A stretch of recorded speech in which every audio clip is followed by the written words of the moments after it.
밤마다 자다가 다리에 갑자기 돌덩이처럼 힘이 들어가고 종아리가 딱딱하게 뭉치면서 숨이 멎을 만큼 아프신가요?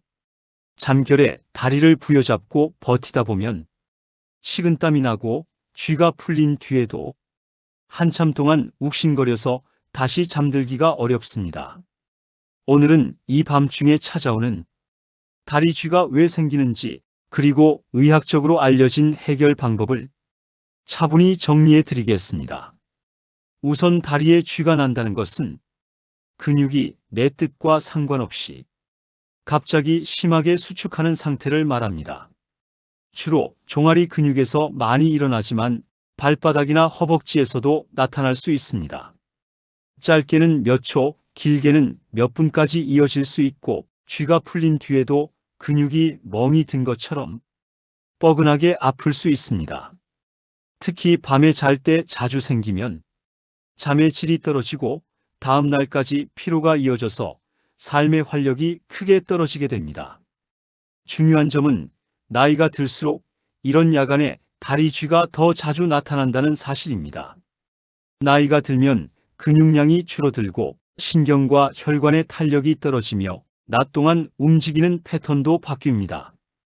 예전처럼 많이 걸어 다니지 않고 의자에 앉아 있는 시간이 길어지면 다리 근육과 혈액순환이 모두 둔해집니다. 그 결과 밤에 근육이 더 쉽게 긴장하고 작은 자극에도 쥐가 나기 쉬운 상태가 됩니다. 그렇다면 밤마다 다리에 쥐가 나는 이유를 조금 더 구체적으로 살펴보겠습니다. 크게 4가지로 정리해 볼 수 있습니다. 첫째, 혈액순환의 문제입니다.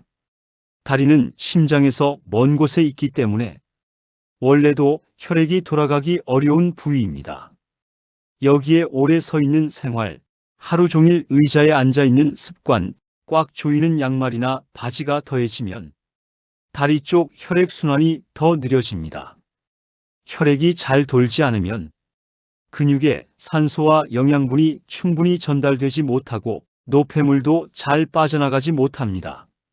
이런 상태가 오래되면 근육이 쉽게 피로해지고 밤에 잠깐 뒤척이는 동작만으로도 쥐가 날 수 있습니다. 둘째, 수분과 전해질의 불균형입니다. 우리 몸의 근육은 물과 전해질의 균형이 잘 맞아야 부드럽게 움직입니다.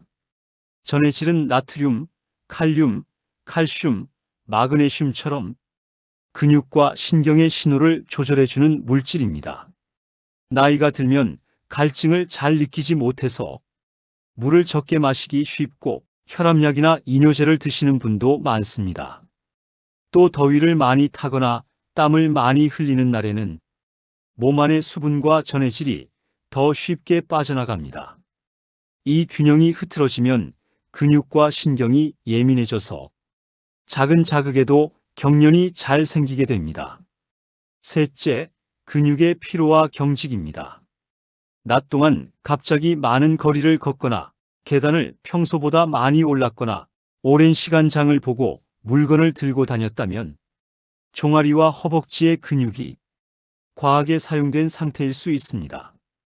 반대로 거의 움직이지 않고 하루 내내 텔레비전 앞이나 컴퓨터 앞에 앉아 있었다면 근육이 충분히 쓰이지 못해 짧아지고 딱딱해졌을 수 있습니다. 과하게 쓰인 근육도 거의 쓰이지 않은 근육도 밤에 더 잘 놀라고 그 결과 갑작스러운 경련이 일어납니다. 넷째, 몸속 질환이나 복용 중인 약의 영향입니다. 당뇨병, 말초혈관 질환, 신장 질환, 갑상선 질환, 간 질환 등이 있는 경우 다리 쥐가 더 잘 생길 수 있습니다. 또한 일부 혈압약, 이뇨제, 고지혈증약, 호르몬제, 신경계 약물은 부작용으로 다리 쥐를 유발하기도 합니다. 물론 이런 경우라고 해서 모두에게 쥐가 나는 것은 아니지만 기존 질환과 약물의 영향이 더해져 근육과 신경이 예민해질 수 있다는 점은 기억해 두시는 것이 좋습니다. 여기까지 들으시면 이런 생각이 들 수 있습니다. 나도 나이 들었고 약도 먹고 있고 운동도 예전만큼 못하는데 그렇다면 다리 쥐는 어쩔 수 없는 것인가 하는 마음입니다. 그러나 다행히도 생활 습관을 조금만 조정해도 야간 다리 쥐의 횟수와 강도를 분명히 줄일 수 있다는 연구와 경험이 많이 쌓여 있습니다. 지금부터는 실제로 도움이 될 수 있는 검증된 해결 방법들을 하나씩 짚어보겠습니다. 가장 기본이 되는 방법은 규칙적인 스트레칭입니다. 스트레칭은 이미 알고 계신 단어지만 실제로 꾸준히 실천하는 것은 쉽지 않습니다. 그러나 다리 쥐를 줄이는 데에는 스트레칭만큼 중요한 생활 처방이 없습니다. 특히 잠자리에 들기 전 종아리와 발바닥, 허벅지 뒤쪽을 부드럽게 늘려주는 동작이 도움이 됩니다. 벽을 짚고 한 발을 뒤로 빼서 종아리를 늘려주는 자세, 의자에 앉아 앞쪽 다리를 곧게 펴고 발끝을 몸쪽으로 당기는 자세, 서서 다리 하나를 뒤로 접어 발목을 잡고 허벅지 앞을 늘려주는 자세 등을 천천히 반복해 보시기 바랍니다. 중요한 것은 숨을 참지 말고 편안하게 쉬면서 통증이 심하게 느껴지지 않는 범위에서 서서히 늘려주는 것입니다. 둘째로 중요한 해결법은 충분한 수분 섭취입니다. 하루 중 어느 정도의 물을 마시는지 한번 떠올려 보시기 바랍니다. 아침 약을 드실 때 한 잔, 점심 식사 때 몇 모금, 커피 한 잔으로 하루를 보내고 계시지는 않은지요? 몸 안에 물이 부족하면 혈액이 끈적해지고 근육으로 가는 순환도 줄어듭니다.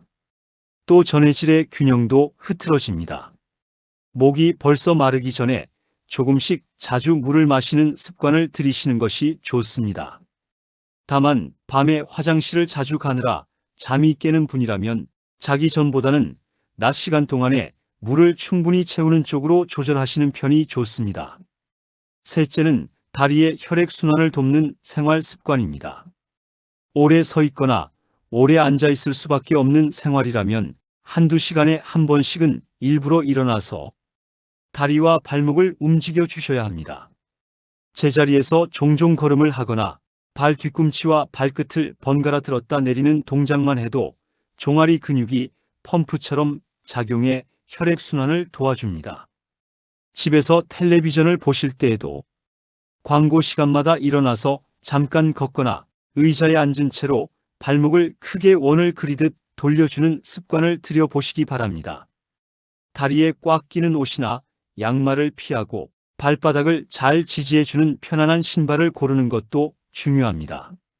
넷째는 잠들기 전 몸의 긴장을 풀어주는 시간을 갖는 것입니다. 하루를 마무리하는 시간에 너무 늦은 시각에 무거운 식사, 과한 술, 흥분되는 뉴스나 자극적인 방송은 몸과 마음을 모두 긴장시킵니다. 이때 근육도 함께 굳어갑니다. 자기 전에는 조용한 음악이나 편안한 호흡, 가벼운 스트레칭으로 몸의 속도를 천천히 늦추어 주시는 것이 좋습니다. 잠자리에 누웠을 때는 발끝이 아래로 꺾이지 않도록 베개나 쿠션으로 다리 아래를 받쳐주면 종아리 근육이 과하게 짧아지는 것을 막을 수 있습니다. 너무 무겁고 꽉 끼는 이불은 발을 아래로 누르기 때문에 가능한 피하시는 것이 좋습니다. 만약 밤중에 이미 다리에 쥐가 났다면 어떻게 해야 할까요? 첫 번째는 당황하지 않고 의식적으로 마음을 다잡는 것입니다. 갑자기 찾아오는 통증에 놀라서 힘을 더 주게 되면 근육이 더 세게 수축하며 통증이 길어집니다. 숨을 깊고 길게 들이마시고 내쉬면서 아픈 쪽 다리를 부드럽게 펴는 것부터 시작해 보십시오. 종아리에 쥐가 났다면 발끝을 몸쪽으로 천천히 당겨주고 가능하다면 손으로 발바닥을 감싸 안아 서서히 늘려줍니다. 서 있을 수 있는 상황이라면 벽을 짚고 아픈 쪽 발을 뒤로 빼서 종아리를 늘려주셔도 좋습니다. 허벅지에 쥐가 났을 때에는 의자에 앉아 다리를 펴고 손으로 무릎을 눌러 허벅지 뒤를 늘려주거나 반대로 다리를 접어 허벅지 앞쪽을 부드럽게 늘려줍니다. 두 번째는 따뜻함과 마사지입니다. 경련이 가라앉은 뒤에도 근육이 딱딱하게 굳어 있을 수 있습니다. 이때는 따뜻한 수건이나 온찜질팩을 이용해 아픈 부위를 덮어주면 혈액순환이 되면서 근육이 조금 더 빨리 풀립니다. 손바닥으로 원을 그리듯 부드럽게 문질러 주시면 긴장이 완화되고 통증도 서서히 줄어드는 데 도움이 됩니다. 너무 세게 주무르거나 꼬집듯이 자극하는 것은 오히려 근육을 다시 놀라게 할 수 있으니 부드럽게 만져주는 느낌으로 하시는 것이 좋습니다. 세 번째는 다음 날의 관리입니다. 밤에 쥐가 났던 근육은 다음 날까지 뻐근하고 힘이 잘 들어가지 않을 수 있습니다. 이때 무리해서 먼 거리를 걷거나 계단을 반복해서 오르내리거나 갑자기 격한 운동을 하는 것은 좋지 않습니다. 대신 따뜻한 물에 샤워를 하면서 종아리와 허벅지를 가볍게 주무르고 평지에서 천천히 걷는 것으로 근육을 다시 깨워주는 정도로 관리하는 것이 좋습니다. 여기까지는 생활 속에서 할 수 있는 일반적인 해결법이었습니다. 하지만 어떤 경우에는 전문의와 상의가 꼭 필요합니다.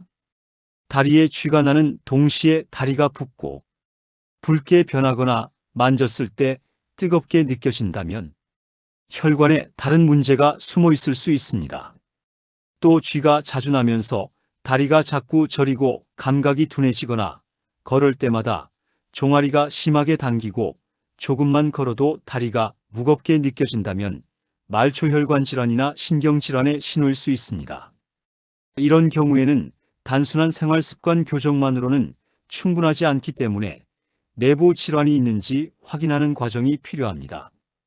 특히 당뇨병, 만성신장질환, 갑상선 질환, 간질환, 심혈관 질환이 있는 분이라면 다리 쥐를 가볍게 넘기지 않는 것이 좋습니다. 혈압약이나 이뇨제, 콜레스테롤을 낮추는 약, 신경안정제 등을 복용하고 계시면서 최근 들어 다리 쥐가 부쩍 늘었다면 진료 시에 꼭 이 사실을 말씀해 주셔야 합니다. 약의 부작용인지, 다른 질환이 시작된 것인지, 아니면 단순한 근육 경련인지를 함께 살펴볼 필요가 있습니다. 검증된 약물 치료에 대해서도 잠깐 짚고 넘어가겠습니다. 과거에는 다리 쥐를 줄이기 위해 특정 약을 많이 사용하기도 했지만 부작용 때문에 지금은 신중하게 쓰는 추세입니다. 대신 운동요법과 스트레칭, 수분과 전해질 관리, 체중과 생활 습관 조절이 더 중요한 기본 치료로 권장되고 있습니다. 일부 경우에는 마그네슘이나 비타민을 보충하는 것이 도움이 될 수 있지만 이것도 개인의 상태와 기존 질환, 복용 중인 약에 따라 달라지므로 반드시 전문의와 상의한 뒤에 시작하시는 것이 안전합니다. 정리해보면 밤마다 다리에 쥐가 나는 것은 단순한 노화 현상이라기보다 내 몸이 보내는 신호라고 이해하시는 것이 좋습니다. 낮 동안의 움직임이 충분했는지, 물은 잘 마셨는지, 너무 서 있거나 오래 앉아 있지는 않았는지, 신발은 편안했는지, 복용 중인 약은 적절한지, 몸속 질환 관리가 잘 되고 있는지를 돌아보라는 조용한 메시지입니다. 이 신호를 무시하지 않고 귀를 기울이면 다리 쥐뿐 아니라 전체적인 건강 상태도 함께 돌볼 수 있습니다. 이제 오늘의 내용을 바탕으로 하루를 마무리하는 작은 습관을 제안드리고 싶습니다. 잠자리에 들기 1시간 전 텔레비전을 잠시 끄고 거실이나 방 한가운데에서 5분만 시간 내어 보십시오.